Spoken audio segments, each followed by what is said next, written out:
जय माता दी दोस्तों, वर्ल्ड बेस्ट मैजिक में आपका हार्दिक स्वागत है। कैसे हैं आप सब, ये बताने के लिए कमेंट बॉक्स में जय माता दी जरूर लिखें। दोस्तों, आज हम इस वीडियो में बात करेंगे जीवित पुत्रिका व्रत 2022 के शुभ मुहूर्त के बारे में कि इस साल सरगी और ओठगन करने का शुभ मुहूर्त क्या रहेगा और जितिया व्रत की पूजा का शुभ मुहूर्त क्या रहेगा। आपको किस समय जीवित पुत्रिका व्रत की पूजा करनी है। इसके अलावा हम आपको बताएंगे कि जितिया व्रत पारण करने का शुभ समय क्या रहेगा। साथ ही आपको बताएंगे कि इस दिन राहु काल का समय क्या रहेगा। दोस्तों, राहु काल अशुभ समय होता है। इस दौरान पूजा व पूजा से जुड़े कोई भी कार्य नहीं करने चाहिए, इसलिए राहु काल का समय जानना बेहद ही जरूरी है। लेकिन वीडियो स्टार्ट करने से पहले आपसे रिक्वेस्ट है कि अगर अभी तक आपने हमारे YouTube channel world best magic को सब्सक्राइब नहीं किया है तो जल्दी से सब्सक्राइब करके बेल आइकन दबा दें। साथ ही इस वीडियो को लाइक करें और ज़्यादा से ज़्यादा शेयर करें। तो आइए शुरू करते हैं। दोस्तों, जीवित पुत्रिका व्रत अश्विन माह के कृष्ण पक्ष की अष्टमी तिथि को रखा जाता है।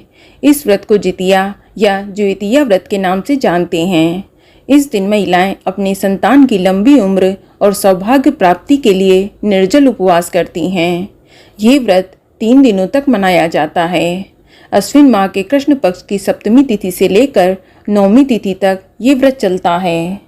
इस व्रत के पहले दिन नहाए खाए और दूसरे दिन निर्जला व्रत रखा जाता है और तीसरे दिन जितिया व्रत का पारण होता है। दोस्तों, इस व्रत में सूर्योदय होने से पहले तक ही आप खाना और जल ग्रहण कर सकते हैं, लेकिन व्रत का समय आरंभ होने के बाद आप अन्न का एक दाना तो दूर जल भी नहीं पी सकते हैं। दोस्तों, जीवित पुत्रिका व्रत में कुसा के निर्मित जीमूत वाहन बनाकर उनकी पूजा अर्चना की जाती है। साथ ही चील और सियारिन की मिट्टी या गाय के गोबर से प्रतिमा बनाकर उनका पूजन भी किया जाता है। आपको बता दें कि पूजा के बाद व्रत कथा सुनना बहुत ही जरूरी है। हाथ में अक्षत और पुष्प लेकर ध्यानपूर्वक कथा पढ़ें या सुनें। इस व्रत में 3 कथाएं प्रचलित हैं। एक चील और सियारिन की, दूसरी जीमूत वाहन की कथा और तीसरी महाभारत काल की कथा। ये तीनों कथाएं हो सके तो श्रवण जरूर करें। चलिए अब जानते हैं जीवित पुत्रिका व्रत 2022 के शुभ मुहूर्त के बारे में। तो आपको बता दें कि इस साल जीवित पुत्रिका का व्रत 17 सितंबर 2022 से लेकर 19 सितंबर 2022 तक चलेगा। ये 3 दिनों का उपवास है। दोस्तों, सबसे पहले हम बात करते हैं जीवित पुत्रिका के पहले दिन की, जो कि नहाए खाए कहलाता है। ये इस साल 17 सितंबर 2022 दिन शनिवार को होगा और सप्तमी तिथि की शुरुआत 16 सितंबर 2022 की दोपहर को 12:19 पर हो जाएगी और सप्तमी तिथि की समाप्ति 17 सितंबर 2022 की दोपहर को 2:14 पर होगी। और जीवित पुत्रिका का मेन दिन खुद जितिया कहलाता है। इस दिन निर्जला व्रत रखा जाता है, जो कि इस साल 18 सितंबर 2022 दिन रविवार को रखा जाएगा और अष्टमी तिथि की शुरुआत 17 सितंबर 2022 की दोपहर को 2:14 पर हो रही है और अष्टमी तिथि की समाप्ति 18 सितंबर 2022 की शाम को 4:32 पर होगी। तो उदया तिथि की मान्यता के अनुसार जीवित पुत्रिका का निर्जला व्रत 18 सितंबर 2022 दिन रविवार को रखा जाएगा और इस दिन राहु काल का समय शाम 4:51 से लेकर शाम 6:23 तक रहेगा और जीवित पुत्रिका पूजा का शुभ मुहूर्त शाम 6:23 से लेकर शाम 7:33 तक रहेगा। दोस्तों, 18 सितंबर को शाम 6:23 तक राहु काल रहेगा, इसलिए शाम 6:23 से पहले आप जितिया की पूजा या पूजा से जुड़े कोई भी कार्य न करें। आप शुभ मुहूर्त में ही पूजा करें। चलिए अब जानते हैं सरगी व ओठगन का शुभ मुहूर्त क्या रहेगा। तो आपको बता दें कि सरगी व ओठगन का मुहूर्त 18 सितंबर 2022 की सुबह 4:30 से पहले रहेगा। आप 18 सितंबर को सुबह 4:30 बजे से पहले सरगही और ओठगन की विधि कर लें। चलिए अब जानते हैं जितिया व्रत के पारण के बारे में, जो कि इस साल 19 सितंबर 2022 दिन सोमवार को पड़ेगा और 9वीं तिथि की शुरुआत 18 सितंबर 2022 की शाम को 4:32 पर हो रही है और नवमी तिथि की समाप्ति 19 सितंबर 2022 की शाम को 7:01 पर हो जाएगी। दोस्तों, जितिया व्रत का पारण सूर्योदय के बाद किया जाता है और 19 सितंबर को सूर्योदय सुबह 6:08 पर होगा और इस दिन राहु काल का समय सुबह 7:40 से लेकर सुबह 9:11 तक रहेगा। इसलिए आप जितिया व्रत का पारण सुबह 6:08 से लेकर सुबह 7:40 से पहले कर लें।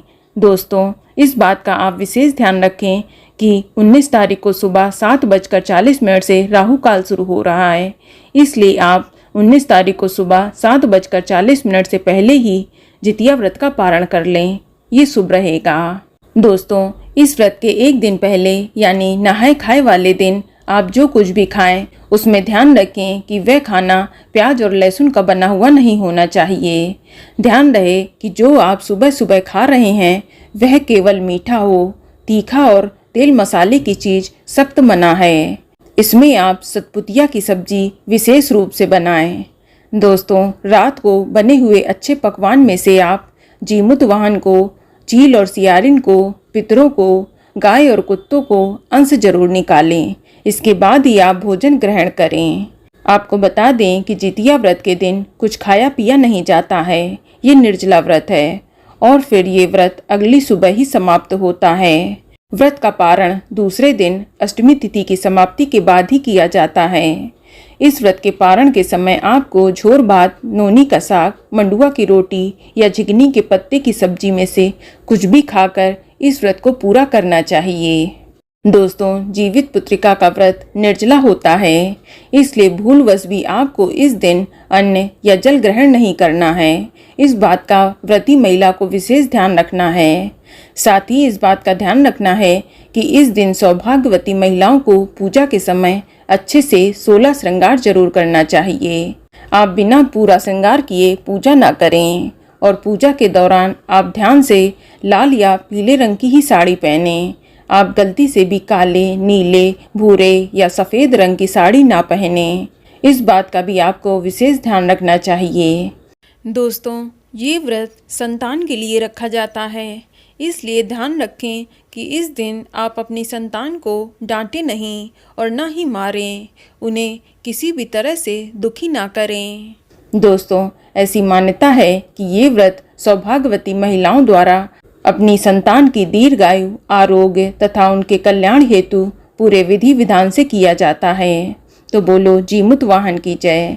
तो दोस्तों, ये जानकारी आपको अच्छी लगी तो कमेंट में जय माता दी जरूर लिखें और अगर आपका कोई सवाल है तो कमेंट बॉक्स में अवश्य पूछ लें और इस वीडियो को लाइक करें, शेयर करें और साथ ही साथ चैनल को सब्सक्राइब करें। धन्यवाद।